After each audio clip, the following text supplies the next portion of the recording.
And it came to pass that the wasteland was vast. The Advent on Channel 12 by C.M. Kornblut. It came to pass in the third quarter of the fiscal year that the Federal Reserve Board did raise the rediscount rate, and money was tight in the land. And certain bankers which sate in New York sent to Ben Graffis in Hollywood a writing which said, "Money is tight in the land, so let Poopy Panda up periscope and fire all bow tubes." Whereupon Ben Graffis made to them this moan, "O ye bankers, Poopy Panda is like unto the child of my flesh, and you have made of him a devouring dragon. Once was I content with my studio and my animators when we did make 12 Poopy Pandas a year. Cursed be the day when I floated a New York loan. You have commanded me to make feature-length cartoon epics, and I did obey, and they do open at the Paramount to sensational grosses, and we do re-release them to the nabes year on year without end. You have commanded me to film live adventure shorts, and I did obey, and in the cutting room we do devilishly splice and pull frames and flop negatives, so that I and my cameras are become bearers of false witness, and men look upon my live adventure shorts and say, Lo, these beasts and birds are like unto us in their laughter, wooing, pranks, and contention. You have commanded that I become a mountebank, for that I did build Poopy Panda Land, whereinto men enter with their children, their silver, and their wits, and wherefrom they go out with their children only, sandbagged by 1,000 catch-penny engines. Even this did I obey. You have commanded that Poopy Panda shill every weekday night on television between 5 and 6 for the Poopy Panda Pals, and even this did I obey, though Poopy Panda is like unto the child of my flesh. But O ye bankers, this last command will I never obey." Whereupon the bankers which sate in New York sent to him another writing that said, "Even so, let Poopy Panda up periscope and fire all bow tubes." And they said, "Remember, boy, we hold thy paper." And Ben Graffis did obey. He called unto him his animators and directors and cameramen and writers, and his heart was sore, but he dissembled, and said, "In jest you call one another brainwashers, forasmuch as you addle the heads of children 5 hours a week that they shall buy our sponsors' wares. You have fulfilled the prophecies, for is it not written in the book of the space merchants that there shall be spherical trusts? And the Poopy Panda Pals plug the Poopy Panda Magazine, and the Poopy Panda Magazine plugs Poopy Panda Land, and Poopy Panda Land plugs the Poopy Panda Pals.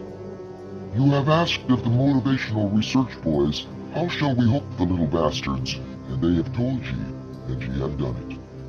You identify the untalented kid viewers with the talented kid performers. You provide an Otto Clod, a bumbling father image to be derided. You furnish in Jackie Whipple an idealized big brother for the boys, and a sex fantasy for the more precocious girls. You flatter the cans off the viewers by ever saying to them that they shall rule the 21st century, nor mind that those who shall in good sooth come to power are doing their homework and not watching television programs. You have created a liturgy of opening hymn and closing benediction, and over all hovers the spirit of Poopy Panda, urging and coaxing the viewers to buy our sponsors' wares."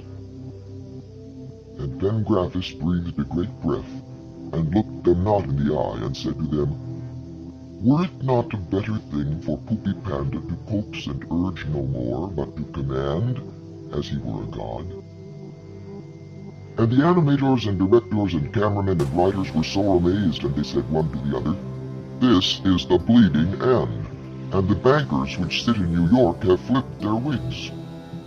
And one, which was an old animator, said to Ben Graffis, trembling, "O Chief, never would I have stolen for thee Poopy Panda from the Winnie the Pooh illustrations back in '29, had I known this was in the cards." And Ben Graffis fired him. Whereupon another, which was a director, said to Ben Graffis, "O Chief, the thing can be done with a 2-week build-up." And Ben Graffis put his hands over his face and said, "Let it be so." And it came to pass that on the Friday after the 2-week build-up, in the closing quarter hour of the Poopy Panda Pals, there was a special film combining live and animated action as they were one. And in the special film did Poopy Panda appear enhaloed, and the talented kid performers did do him worship, and Otto Claude did trip over his feet whilst kneeling, and Jackie Whipple did urge in manly and sincere wise that all the Poopy Panda pals out there in television land do likewise, and the enhaloed Poopy Panda did say in his lovable growly voice, "Poop, poop, poopy," and adoration ascended from 37 million souls. And it came to pass that Ben Graffis went into his office with his animators and cameramen and directors and writers after the show, and said to them, it was definitely a TV first, and he did go to the bar. Whereupon one, which was a director, looked at who sate behind the desk that was the desk of Ben Graffis, and he said to Ben Graffis, "Oh, Chief, it is a great gag, but how did the special effects boys manage the halo?" And Ben Graffis was sore amazed at who sate behind his desk, and he and they all did crowd about and make as if to poke him. Whereupon he, in his lovable growly voice, did say, "Poop, poop, poopy," and they were not. And certain unclean ones, which had gone before, turned unbelieving from their monitors and said, "Holy gee, this is awful." And one, which was an operator of marionettes, turned to his manager and said, "Pal, if Graffis gets this off the ground, we're dead." Whereat a great and far-off voice was heard saying, "Poop, poop, poopy," and it was even so, and the days of Poopy Panda were long in the land. Filtered for error, January 18th, 36 pp. Synod on Filtration and Infiltration. O. Claude, PPP. J. Whipple, PPP.